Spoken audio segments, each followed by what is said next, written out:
Hello everyone.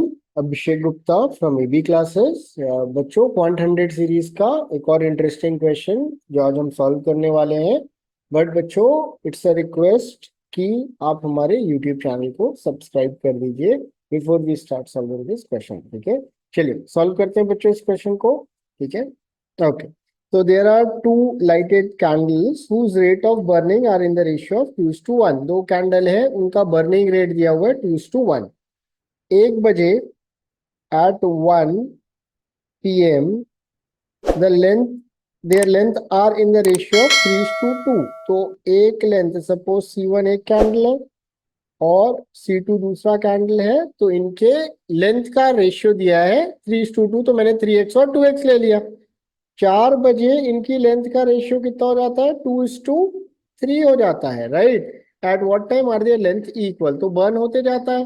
पहले 3:2, एक candle बड़ा था, दूसरा कैंडल छोटा था, but because rate of burning दोनों का अलग अलग है, तो बड़ा कैंडल छोटा होने लगता है और कुछ देर बाद 2:3 हो जाता है।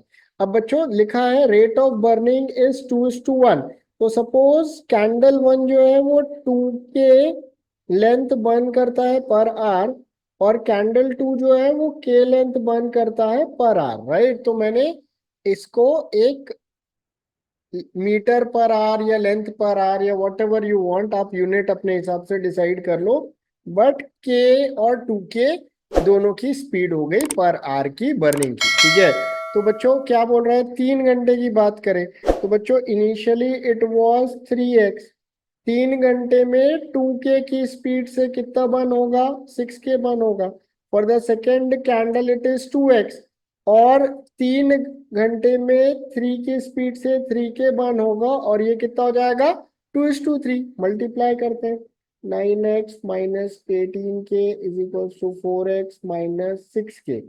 शफलिंग मारते हैं, सो 5x is equal to 12k, या x k turns out to be what? 12/5।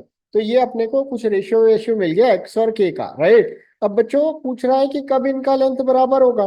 तो सपोज t आवर्स तक बर्न होने के बाद लेंथ बराबर हो जाता, तो बच्चों शुरू में 3x है, t आवर्स में 2k t बर्न होगा, क्योंकि रेट ऑफ बर्निंग कितना है? 2k है। और ये किसके बराबर होगा? ये दूसरे कैंडल के लेंथ के बराबर होगा, जो कि 1 बजे 2x था, और टी आवर्स में t इंटू के बर्न होगा। तो बच्चों शफलिंग मारते हैं तो इधर पे x हो जाएगा, और ये राइट साइड में जाके k इंटू टी हो जाएगा, या t का वैल्यू कितना आ गया? x/k ही आ गया, जो अपन पहले निकाले थे कितना? 12/5। 12/5 in terms of this is ours, right. Hours में आया आंसर। तो अगर अपन इसको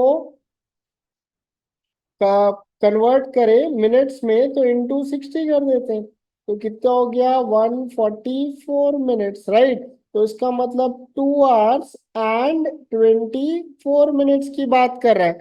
तो 1 बजे का रेफरेंस टाइम था हमारा, उसके बाद 2 घंटे 24 मिनट और लग गए, तो that amounts to 3:24 PM। Hopefully बच्चों आपको ये क्वेश्चन समझ में आया होगा, इजी क्वेश्चन था। और फ्यूचर में भी अगर आपके पेपर में इस टाइप के क्वेश्चन आएगा तो आप इस टाइप के क्वेश्चन को मैनेज कर पाओगे। Thank you guys, have a wonderful day.